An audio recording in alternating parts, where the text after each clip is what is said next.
Thank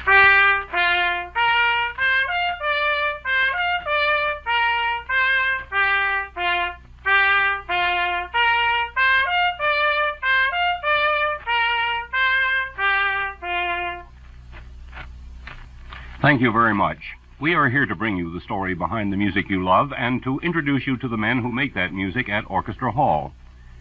You'll also get to hear an informal and easy-to-understand discussion of music and its interesting personalities. And what's more, you, listening right now, have an opportunity to win 2 main-floor tickets for a concert by the Chicago Symphony Orchestra.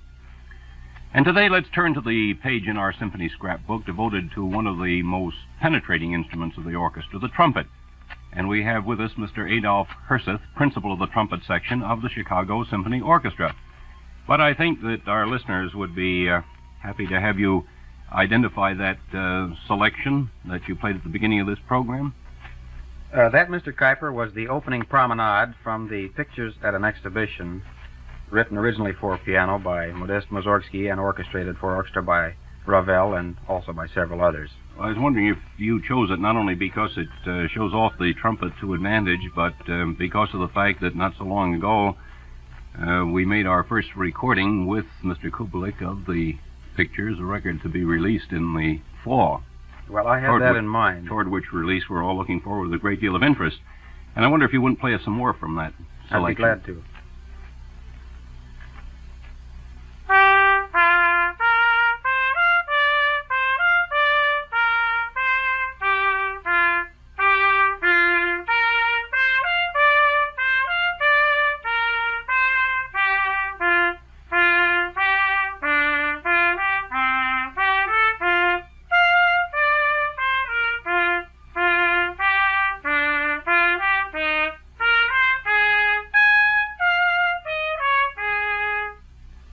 A little later in the program, when talking about instruments and the instrument and its use, I was going to say something about mutes.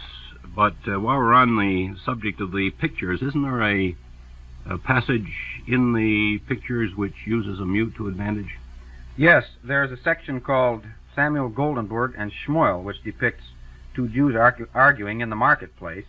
And the part of Schmoel, the little gibbering fellow, is portrayed by a muted trumpet playing a fast repeated figure. I'd be glad to play that for you. I wish you would.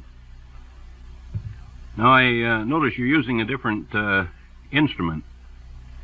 Yes, I play this particular part on the D trumpet because of the fact that some of the grace notes are a little bit awkward on the regular trumpet, and they seem to fall in better on the D trumpet. All right, another selection from the Mussorgsky-Ravel Pictures and Exhibition.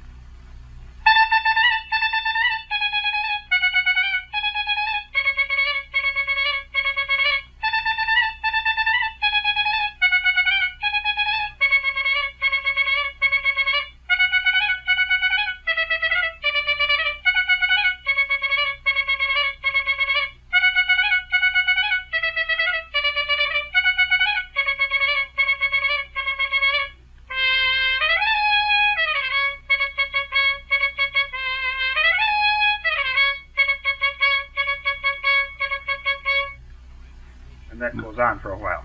Well, I'm surprised that you can talk after you've played that selection, because each time I've heard you play it, I've been amazed at the fact that you can go on and on and on, apparently without breathing. Is that a tough passage to play? It's one of the hardest that we have to play, Mr. Kuiper. Quite frequently, the second trumpet player is called upon to spell the first trumpet player at different sections of that solo, but I always play the thing all the way through by myself. What's the secret of breath control, knowing just how to take air in gulps? Well, there's not exactly a secret to it. I'd say it's more a matter of practice than anything else. Just practice and common sense, not breathing too shallow or too deep, and just as we do when we talk or sing. Well, now, would you consider the trumpet a difficult instrument to play, say, in comparison with other instruments, or is that an embarrassing question to ask one orchestra man? No, I don't think it's embarrassing. The trumpet is not as difficult to play as, well, for instance, the French horn in the brass family. It is easier to acquire technique on the trumpet, I would say probably that it's harder to play from a purely physical point of view. That is, it's more strenuous because you have high parts quite often and parts that must be hit hard, as we say, but the embouchure and the technique is not as sensitive as the French horn example I mentioned. I've noticed that when we have vocalists singing with the orchestra during rehearsal, frequently they don't let out. They save their voice for the evening concert. Now, naturally, you have to do a lot of practicing to keep up your technique. And when you practice, do you practice full force? Most of the time I do, yes. I feel that in practicing, I should try as nearly as possible to duplicate the situations that arise in actual performance with the orchestra. And I feel that in practicing that way, I'm more ready for the situations that confront us in concert. And, of course, at rehearsal, you have to go full blast also. You can't hold back there. Well, you have to, because the conductor would not know how it would sound at the concert. Well, I notice you have a different type of mute with you. And I was wondering if you want to explain that and its purpose and how you're going to illustrate that use. The mute that you see on the table there is really a practice mute. It's used, well, in a hotel room, for instance, when you don't want to disturb anyone. It makes the trumpet sound very, very soft and distant. We used them last year in a concert at Orchestra Hall with Mr. Kublik in a performance of the Nocturnes of Debussy. There's a little fanfare in the second part, the festivals, where the trumpets are supposed to illustrate a parade or procession of some sort coming from way off in a distance. And I've known that most conductors want that to be as soft as possible, so I asked Mr. Kublik if he would like us to use a special type of mute. And he said, yes, try anything you wish. We'll see how it sounds. So we brought these mutes up, the three of us, in the trumpet section, and we tried them, and he was very, very happy with the results. So if you'd like to hear a sample, I'd be glad to play some. I'd like to. I know our listeners would relish that, too. Now you're going back to the C trumpet? Yes, this is my regular trumpet, the C trumpet.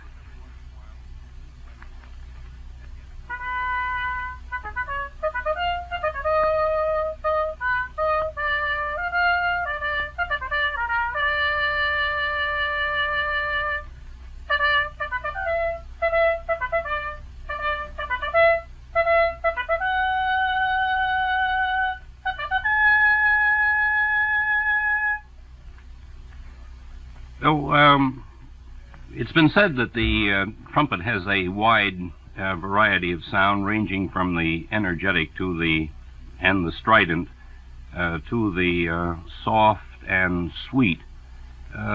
You have opportunities, of course, in the symphonic literature to play many solo parts on the, shall we say, melodic or lyrical side, and I was wondering whether you could give us an illustration of that type of music.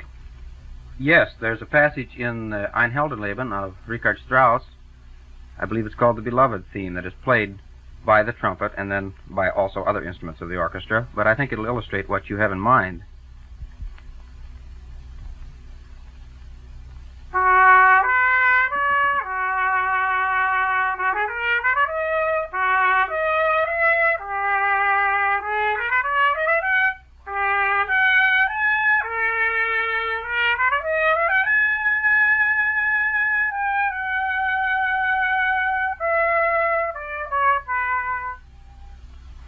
When you were on this program over a year ago, we talked about the history of the trumpet, and I don't want to repeat that, but I ran across to me an interesting fact the other day, that the word bugle, of course, what is that, the first cousin of the trumpet, a bugle? Well, probably the great-great-grandfather, maybe. Well, perhaps that's more like it, because the word bugle originally meant wild ox. And I imagine that referred not to its sound, but perhaps to the origin of the trumpet as the wild ox horn.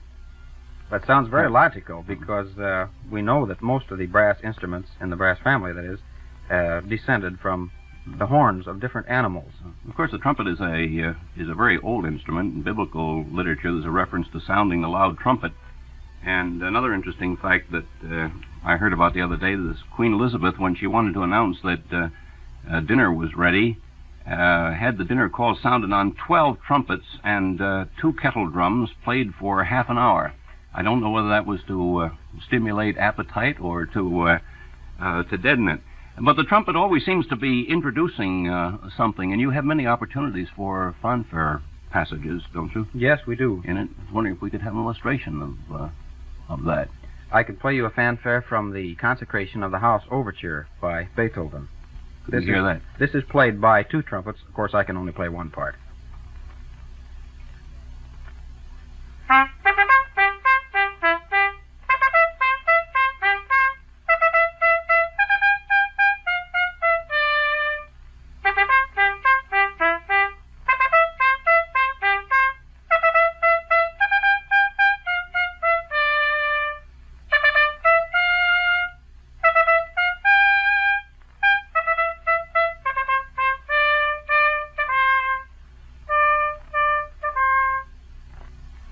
And Berlioz once said of the trumpet that it was fine for grand sentiments. And I was wondering whether that would give you a lead for another selection.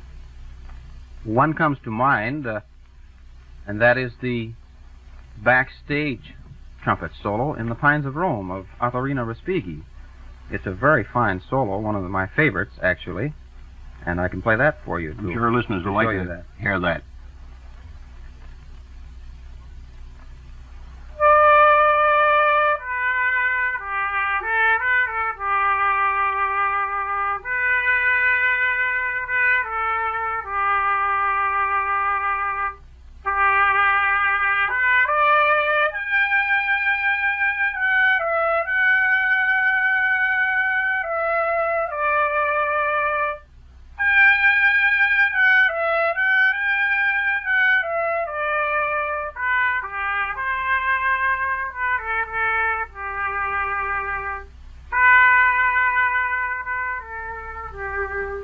Thanks very much, Bud, for a very interesting exposition of a very lovely instrument.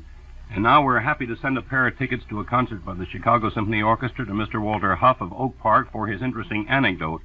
He points out that conductors up until about the middle of the 19th century were mainly composers. And even later, sometimes conductors fancy themselves as great composers. And one of these was a man by the name of Costa, who prided himself on his wonderful compositions, although he was far better conductor than composer. And Rossini once said of Costa, "The good Costa has sent me a part of one of his oratorios and a Stilton cheese. The cheese was very good." And thanks to Mr. Huff for his interesting anecdote, which we are adding today to our scrap.